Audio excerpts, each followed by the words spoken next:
മുന്തിരിയൊക്കെ കഴിച്ച് ഇങ്ങനെ ആസ്വദിച്ച് നിൽക്കുമല്ലോ കേട്ടോ. ഇനി ചിന്ത മുഴുവൻ ആ പ്രോൺസ് വൃത്തിയാക്കി എടുക്കണമല്ലോ എന്നുള്ളതാണ്. നമുക്ക് മാർക്കറ്റിൽ നിന്ന് അവർ നന്നായി ക്ലീൻ ചെയ്ത് തന്നിട്ടുണ്ടായിരുന്നു, പക്ഷെ ഡീവൈൻ ചെയ്ത് തന്നിട്ടുണ്ടായിരുന്നില്ല കേട്ടോ. അപ്പോൾ അത് ചെയ്യാൻ വേണ്ടി ഇങ്ങനെ ഇരുന്നപ്പോഴാണ് ഒരു കോളിംഗ് ബെല്ല് കേട്ടത്. ഇവിടെ വന്നതിൽ പിന്നെ ഇടയ്ക്കിടയ്ക്ക് ഇതേപോലെ കോളിംഗ് ബെല്ല് വരും. ഓരോരോ മെയിം സാബുമാർ നമ്മളെ കാണാൻ വേണ്ടി വരുന്നതൊക്കെയാണ്.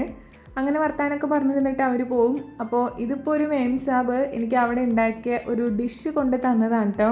ആ മെയിം സാബ് പറയുന്ന ഹിന്ദി എനിക്ക് മനസ്സിലാവുന്നില്ല, ഞാൻ പറയുന്ന ഹിന്ദി ആൾക്കും മനസ്സിലാവാത്തതുകൊണ്ട് ഇതെന്താ ഐറ്റം എന്ന് എനിക്ക് മനസ്സിലായില്ല.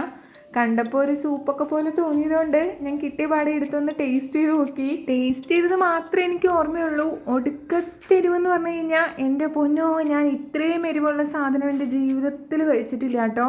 അവർ മണിപ്പൂരിൽ നിന്നുള്ള ആൾക്കാരായതുകൊണ്ട് അതൊരു മണിപ്പൂരി ഡിഷാണ്. സംഭവം എന്താണെന്നൊന്നും എനിക്ക് മനസ്സിലായില്ല. പിന്നെ സച്ച് വന്നപ്പോഴാണ് സച്ചിന് പരിചയമുള്ള ഐറ്റമാണെന്ന് മനസ്സിലായത്. ഈ ഡിഷിൻ്റെ പേര് റോംബോ അങ്ങനെ എന്തോ ഒരു പേരാണ്. അപ്പോൾ സംഭവം എന്തായാലും എനിക്ക് ഒട്ടുമേ സെറ്റായില്ല. പിന്നെ തന്നതിന് ഭയങ്കര താങ്ക്സ് ഉണ്ട്, കാരണം നമ്മളെ കൺസിഡർ ചെയ്യുന്നുണ്ടല്ലോ. മണിപ്പൂരിൽ നിന്നുള്ള കൊളീഗ്സൊക്കെ സച്ചിൻ്റെ കൂടെ ഉള്ളത് കൊണ്ട് തന്നെ സച്ചു ഈ ഡിഷ് ഇതിനു മുന്നേ കഴിച്ച് പരിചയമുണ്ട്.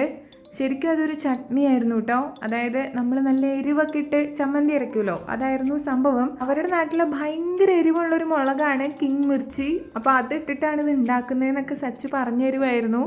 സച്ചുവിന് ഈ ടേസ്റ്റ് പരിചയമുള്ളത് കൊണ്ട് അങ്ങനെ വലിയ എക്സ്പ്രഷനൊന്നും ഉണ്ടായില്ല. ഇവിടെയാണെങ്കിൽ അവർ നമുക്ക് എന്തെങ്കിലും ഡിഷ് തന്നാൽ പാത്രം തിരിച്ചു കൊടുക്കുമ്പോൾ കാലിയായിട്ട് കൊടുക്കുന്നത് ഭയങ്കര ഇൻസൾട്ടാണ്. സോ ഞാൻ എൻ്റെ പ്രോൺസ് അവർക്ക് കൊടുക്കാൻ വേണ്ടി എടുത്തു വെച്ചിട്ടുണ്ട്. അപ്പോൾ ഞങ്ങൾ എന്തായാലും ഊണ് കഴിക്കട്ടെ. അപ്പോൾ അടുത്ത വീഡിയോയിൽ പുതിയ വിശേഷമായിട്ട് വരാം കേട്ടോ.